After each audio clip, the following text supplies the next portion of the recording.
இது என் தாத்தாவோட அன்பு இல்லம். நிறைய உறவுகள், நிறைய பாசங்கள்.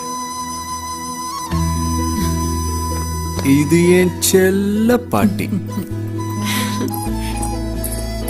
அவங்க ட்வின் வண்டர்ஸ். அவரு ஆன்டிக் மாமா. இல்ல இல்ல இல்ல, கோபால் மாமா. கோபால் மாமா.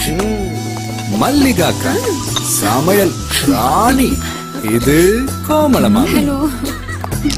அஞ்சு மஞ்சு, அருண் வருண் சோனு மீனு ஆஷா நிஷா. இவ்ளோ சொந்தங்களா உங்களுக்கு? சொந்தங்கிறது தங்க மாதிரி, எவ்வளவு இருக்கோ அவ்வளோ சந்தோஷம். இது தங்கமான உறவு. ஜோஸ் ஆலுகாஸ்.